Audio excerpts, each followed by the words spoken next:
Hey guys, what's going on? It is Navi8008 here, and I am going to show you a guide on the Sanctum of Rebirth about the boss fights primarily in hard mode, where to go, where to stand, what gear to use.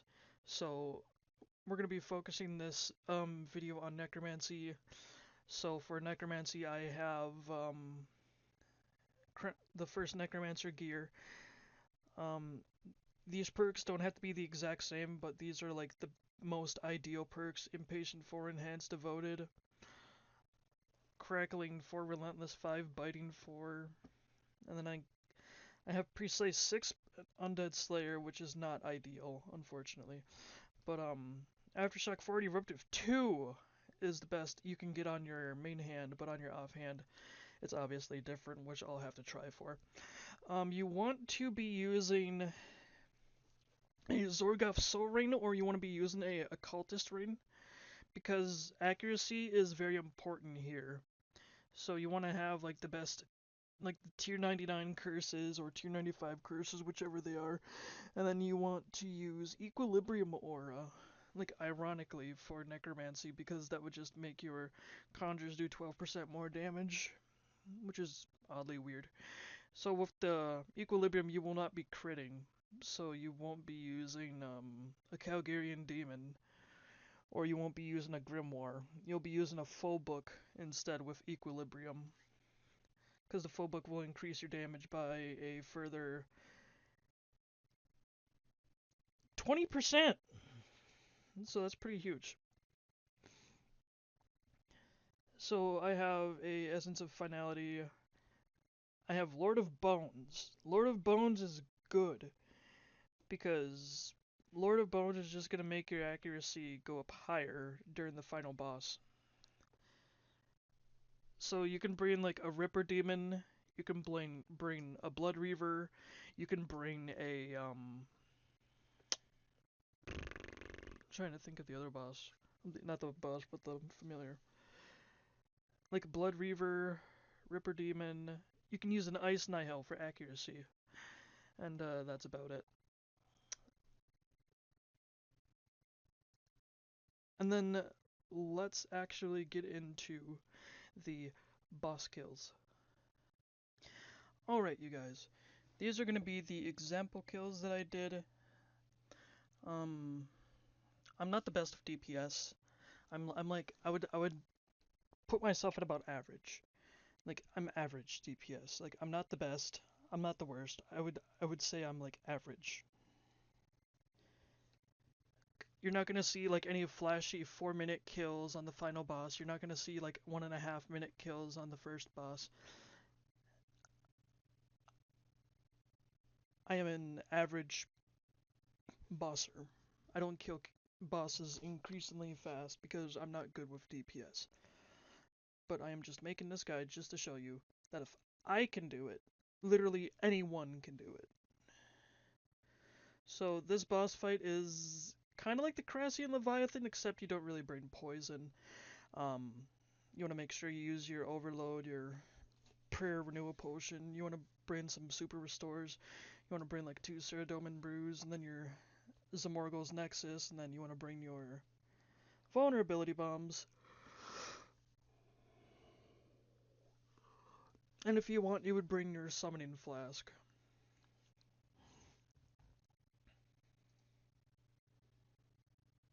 So we start off by summoning our conjures.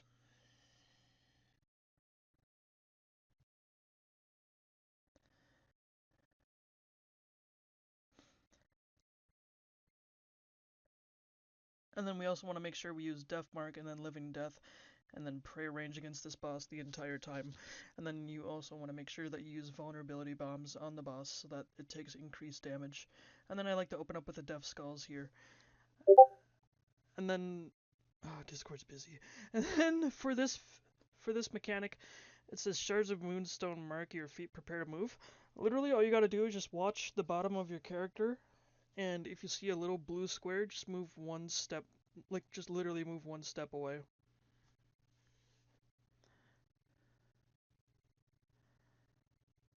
And then you avoid taking 4,000 damage.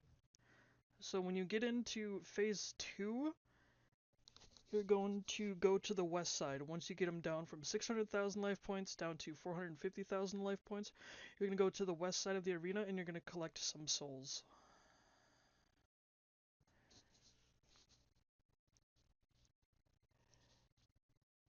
You're just going to stand on these green arrow pointing things. And then once you do that, you're going to go back into the middle, the boss is going to show itself, and you're going to go back to DPSing the boss until they're down to 300,000 life points.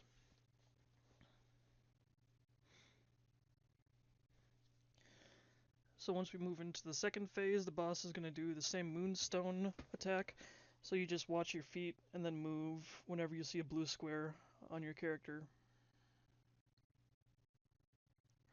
I got hit by that one. It took 4,000 HP out of me, but I am okay. It'll also knock your prayer off, so be sure to turn your prayer back on. So now, what this attack does, it says Vermix fires a powerful bomb, ready yourself. Pretty much, there's multiple ways where you can deal with this mechanic. You can either reflect debilitate, or you can like reflect resonance. But it's really dangerous to resonance because the other worms are attacking you with range. So, I mean, it's gonna hurt. Or you can like resonance, power burst, vitality. I mean, not resonance, but you can reflect power burst, you can debilitate power burst. But I just like to use reflect and debilitate here.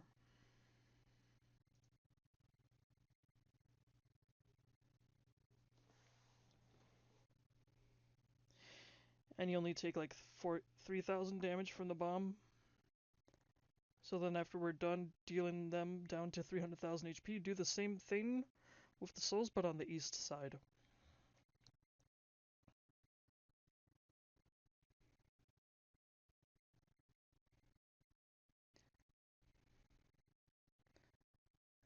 If you see an area light up blue like that, you just want to move out of the way, otherwise you will have a terrible time.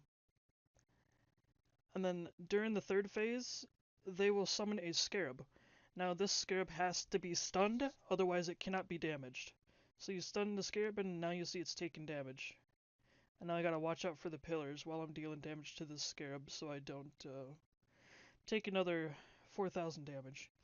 And then you just DPS the worm as much as you can. They're firing another bomb, so I use reflect and then I use debilitate. And then the bomb only does around 3,000 damage to me. And then we've finished the boss off.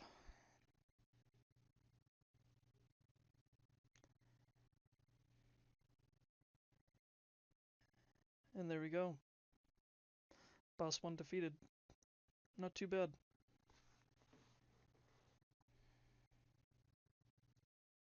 And now we are moving into boss number 2. This guy likes to attack with both mage and melee. He likes to alternate between attacks, but if you keep a certain distance away from him, he will only use magic attacks. He is a mage user, which means he is weak to range. If you use range, this boss is really weak to it. So literally when you jump down here, you want to make sure that you use your overload, you use your prayer renewal, and then you want to make sure your skeletons are conjured, and then don't forget the darkness spell. And then you conjure your skeletons, and then you want to use living death, and then you want to drink an adrenaline potion. And then the spot that I'm going to dash to is pretty safe.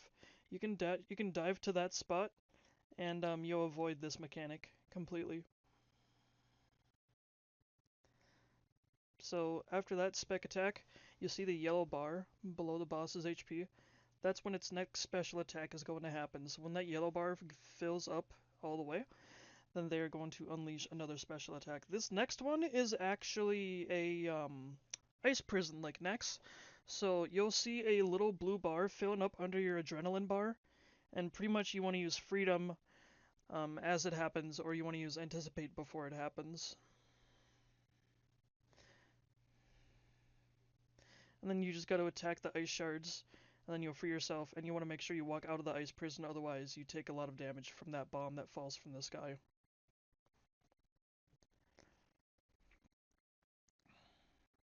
So this attack right here, He'll say Kia, which means you want to be close to him.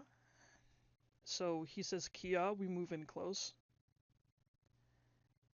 And then he'll say Gra, which means if you're too close to him, he'll say Gra, and you'll have to walk back here. And then you want to wait like 2 or 3 seconds before you go back to attacking him, and he'll say Kia again. But depending on where your distance is, he'll either say Kia or Gra. So if you're too close, he'll say Gra, and if you're too far away, he'll say Kia.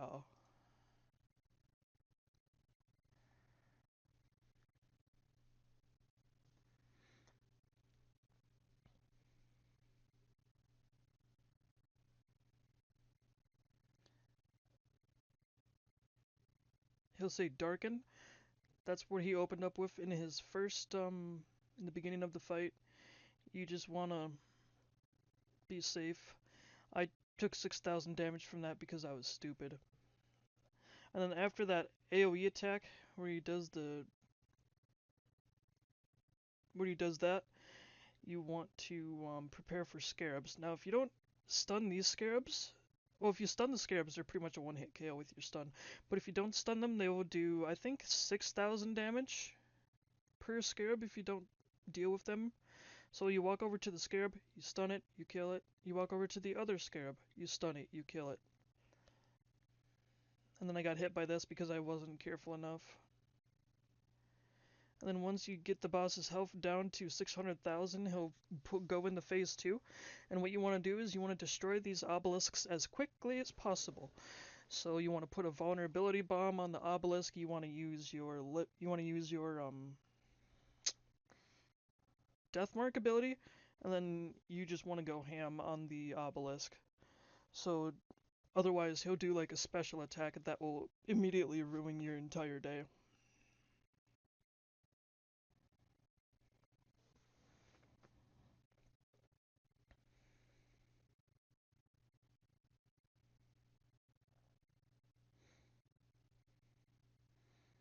Now that obelisk is dealt with, we can go back to fighting the boss until we push him into phase 3. His mechanics, he has the same mechanics, but his mechanics are going to change depending on phases. So phase 2, he will start off with a Kia attack, and then you deal with that. I walk back into the spot, so he only uses mage on me. The only time he'll use melee on you is if you step too close to him. And then he's going to put me in an ice prison after that zonal ability. I'm going to break myself out, and then we're going to walk out. We're going to be safe. This boss is pretty much just a meat shield. It's just an enemy with a lot of HP. He also does that attack. He'll summon like a wave of blue squares, and you just have to move out of the way. So after those blue squares, he does another close back close, depending on your distance.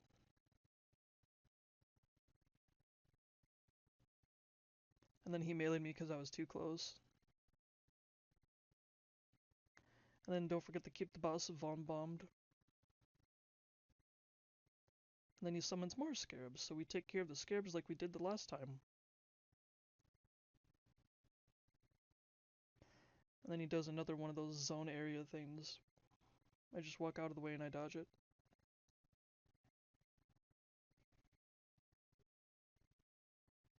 Another close, far close. I had to dive to avoid this one. I didn't have enough time to avoid the damage from that last one. And then we move into phase 3. You do the same thing that you did in the last part where you destroy the other monolith, the obelisk. And then after that obelisk is destroyed, you continue the DPS the boss again, and its mechanics are just pretty much the same throughout the entire fight. It'll do zone abilities, it'll do an ice prison, it'll do the scarabs, and that's pretty much about it.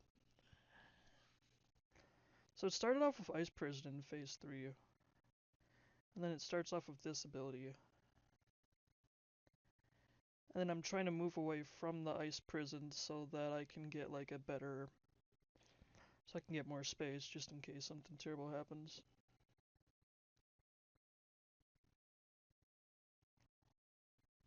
Then he does another big AoE. Does he do scarabs on this one?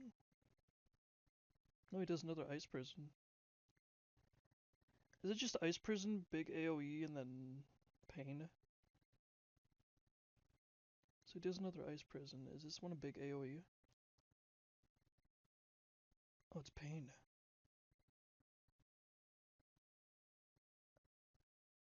Okay. And then that's that boss fight down. And then this is probably going to be the boss fight that everyone absolutely hates. The final boss in the Sanctum. So this boss fight is very, very punishing if you make mistakes. You can actually still stay alive if you make like 3 or 4 or 5 or even 6 mistakes. You can make a lot of mistakes on this boss and still be alive. But if you panic, you will absolutely just not be able to make it and you'll die. So this boss fight, you need to move around a lot. And when I mean you need to move around a lot, I mean a lot. So you need your dive ability on the ready at all times.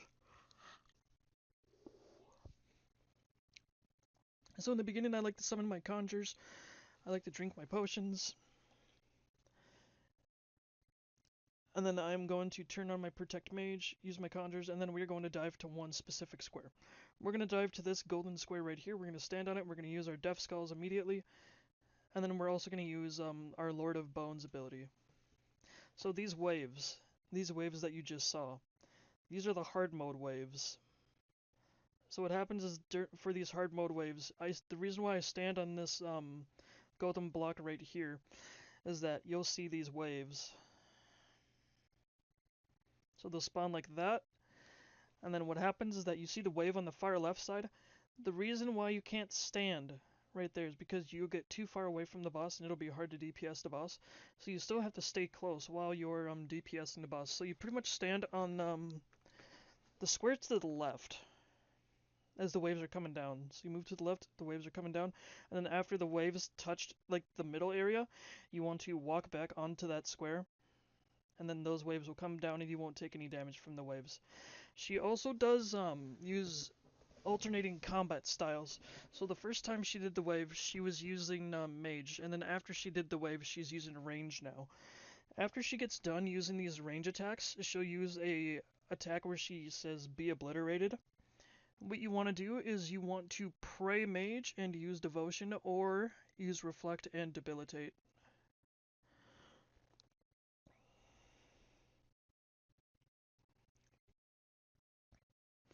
Because we use devotion, we are absolutely 100% safe, and she did not hurt us at all. And then we want to keep our mage pray turned on here, which I did not.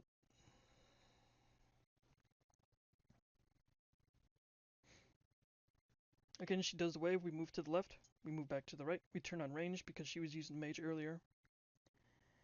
And then she's going to do another wave, we move to the left, we move to the right, and then immediately she's going to do another wave.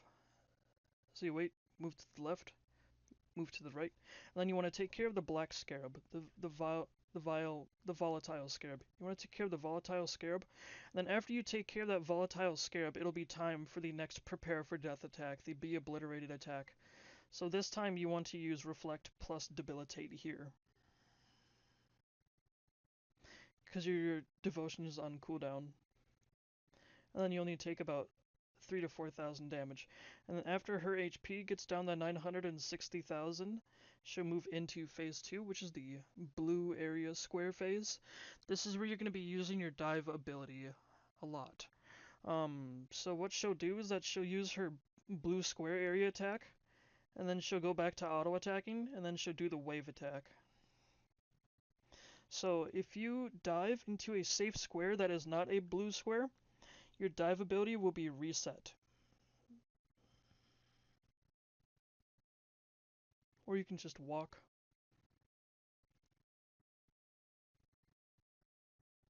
And then she'll switch to range. And then after she does that, she'll do the wave ability. Oh, she'll say prepare for death, I'm sorry. She does the AoE, and then she does prepare for death. And then your devotion should be off cooldown, so you can use devotion here.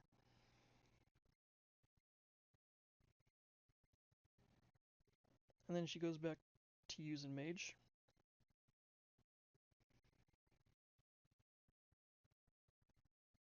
And then she does the AoE again. You can easily walk out of the way if you want to, or you can use your dive ability. And then this one, she's going to summon Scarabs, plus she's going to do the wave ability. So like this, you want to move to the left, and then when the wave is done, move to the right, and then you can deal with both of the Scarabs on phase 2 actually pretty easily. And then after you go back to that square, you want to deal with the Scarabs. And then she'll do the square AoE thing again. If you get hit by these squares, it's not the end of the world. You'll just lose 6,000 of your HP, and you'll just have to combo eat through all the damage, which I had to do for most of this kill. I got hit by a 6,000, so I have to combo eat now to stay alive.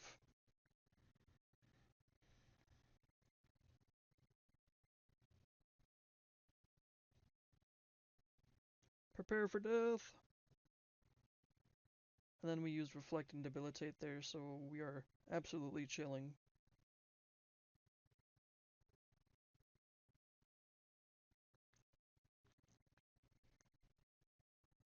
And then she does the square AoE thing.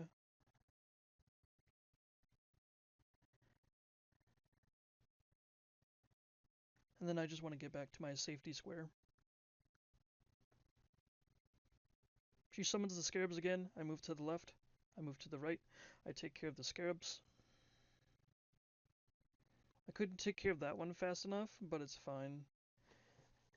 You don't have to be quick when it comes to taking down the Scarabs. You can just attack them over time and then they'll be dead.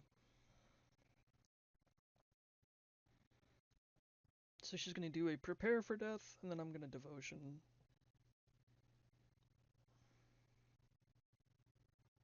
Move to the left. Move to the right. Crisscross. So then when she gets down to 480,000 life points, you will move into phase 3. Phase 3 is rather difficult because these, the enemies' click hitboxes, like how you have to click on them, is absolutely weird, and you'll absolutely find yourself taking a bunch of damage if you click on them incorrectly, which I've done like 2 or 3 times in this, clip, unfortunately.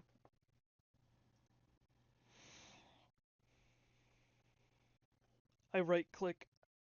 Yeah, I literally right clicked that one just so I don't click underneath it and eat like 6,000 damage. So these beasts, you want to kill them as quickly as you possibly can, otherwise they get healed. It's not the end of the world if they get healed, it just means you don't kill them as fast. So when you're doing this, you want to make sure you're praying melee because these monsters do hit with melee and they hit pretty hard. And then you want to make sure you use your, I'm trying to think of the name, vulnerability bomb, and then you want to use your invoke death. Yeah, your death mark ability. So she's going to use the same attacks here where she does the wave. You just have to walk to the left, walk to the right, and then once you walk to the right, you're safe from the crossroads AoE.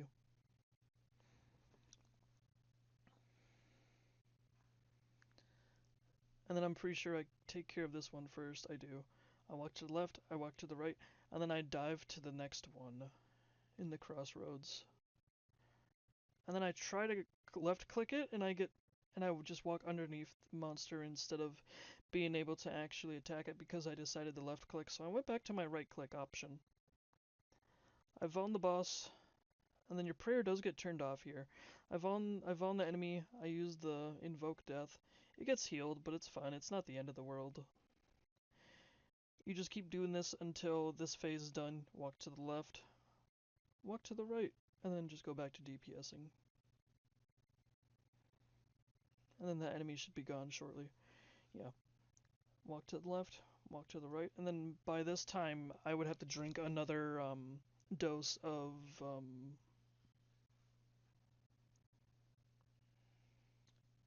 Supreme, like the Supreme Overload.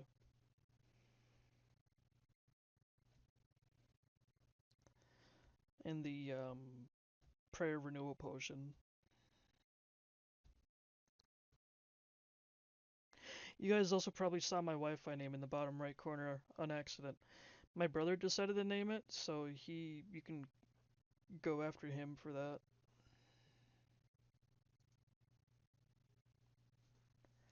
And then once you get done DPSing the boss in the Phase 3, they move in the Phase 4. Phase 4 is a little different. You get sent into this like sand area with a mascot, and you have to click on the glowing purple orb, and then after you do that, there are going to be 2 enemies that you have to kill. And then after you defeat those 2 enemies, you have to collect these spirit fragments. When I get sent to this world, I pray melee and then I use reflect because these gorillas that are smacking the ground are going to do melee damage.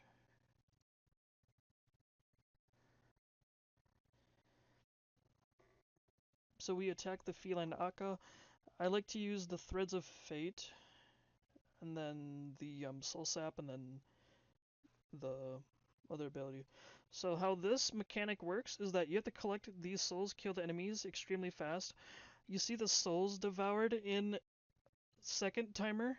If you don't collect the souls fast enough, you will absolutely get. This is an insta kill mechanic. You will get insta killed. So you also see the little symbols on the left and right side. You want to memorize these symbols because the symbol that you do not see up there, that is going to appear once you get back to the actual world, that's the one you have to stand on top of to be safe. So the symbol that you don't see, you have to stand on top of. So I got the monkey and I got the scarab.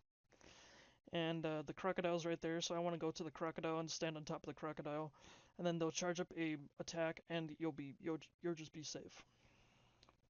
And then you want to go back to DPS in the boss, and then this mechanic is my favorite one. So they will get out of their duration of when they're stunned, and then they'll start attacking you again. They'll say you cannot stop me, and then you either have to pray mage or range. I don't know which one it is first. But when you see these blue squares charging up, you see where I'm standing right now. I'm standing on that square right now because if I move up 1 square to the right, then I will be safe if I do it correctly. So if you get hit by any of these blue charging squares, you will pretty much get absolutely just one shot. So just be careful. So once I see the 3rd square charging, that's when I decide I need to move up 1 square and then I move back 1 square. So you see 1, 2, 3, I move, and then I move back. 1, 2, 3, I move, and then I stay there. And then she's going to use a prepare for death attack, so you use devotion. And then this is where things get a little dicey, because she will start using her blue AoE's square attack. So you just have to dive to safe locations 3 times, and then she'll do the wave attack. So if you get hit by any of these blue squares, your dive will be ticked off cooldown. Like if you use dive and dive to a blue square on accident, your dive ability will be set to a 20-second cooldown.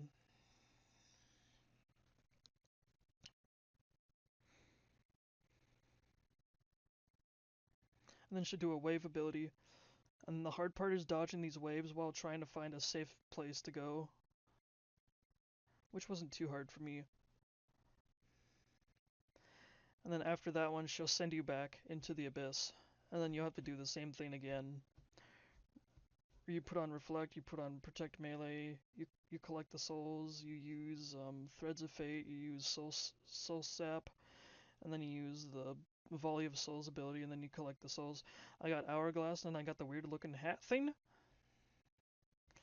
So hourglass, weird looking hat. There's a person sitting. I see the person sitting. I move over there, and then I go back to attacking the boss. And then I stand behind the same square.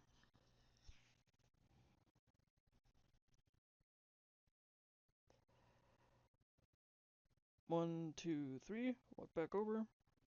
and then we're fine. Prepare for death, so we use devotion, and then we just gotta be careful here. I'm pretty sure I take damage on this part.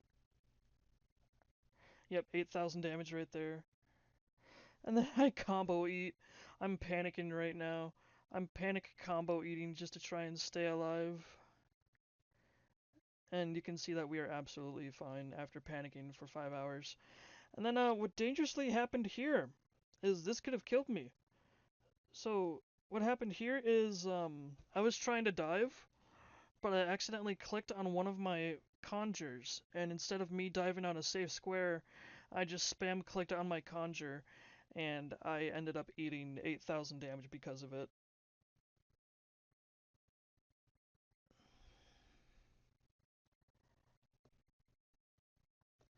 So then we go back to the danger zone. I see my symbols. I take care of these Akkas.